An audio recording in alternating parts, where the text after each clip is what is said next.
Salut l'équipe, bienvenue sur Fish and Wild 42. Alors aujourd'hui on va parler pâte d'enrobage. Dis-moi déjà dans les commentaires si toi aussi t'en utilises et regarde la suite, ça peut t'intéresser. Je vais réaliser avec vous en vidéo une pâte d'enrobage pour aller avec mes nouvelles billes, donc saveur poisson.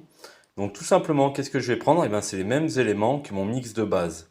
C'est-à-dire farine de soja, nous avons de la semoule de blé fine, nous avons de la farine de poisson, et nous avons juste ici de la farine de maïs avec un petit peu d'ail, un petit peu de sel.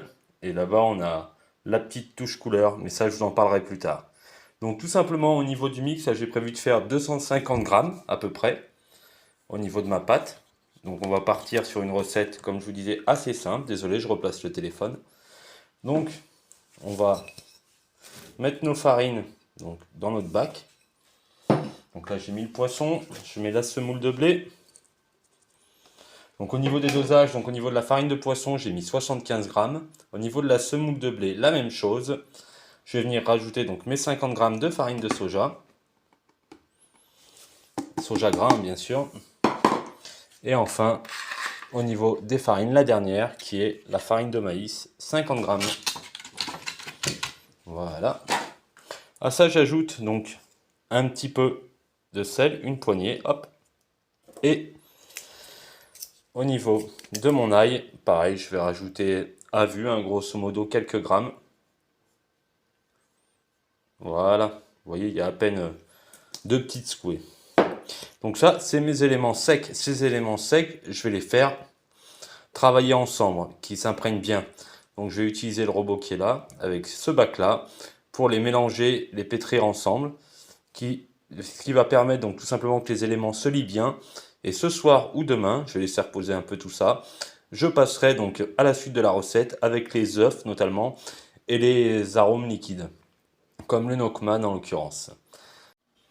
Voilà, après 20-25 minutes à peu près à tourner, mon mix sec est prêt.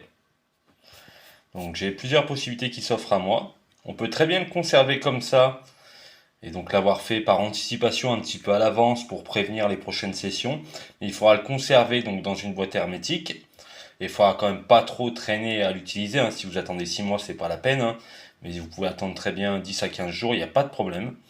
Mais moi, ce que je vais faire, vu que je vais l'utiliser rapidement, je vais dès ce soir ou dès demain ajouter donc tout simplement ma partie liquide. Donc qu'est-ce que j'ai dans ma partie liquide? J'aurai donc 2 œufs et mon Wackman que je vais venir ajouter donc tout simplement à ma pâte avec mon petit colorant pour essayer de donner un aspect qui se démarque des pâtes d'enrobage classiques. Voilà, ma partie liquide est prête, vous voyez, elle a une belle couleur rose foncé, rose fuchsia foncé. Je vais y ajouter mon mix sec. Allez, c'est parti.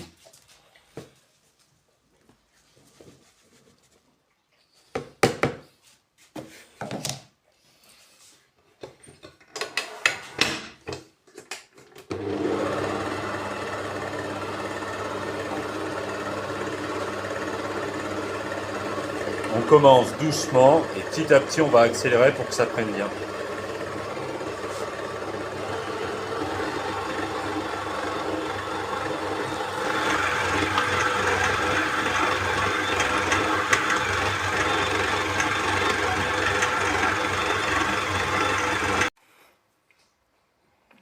Et voilà, une belle pâte d'enrobage avec une super couleur, une super texture, vous voyez, elle est parfaite là. Et ça pêche.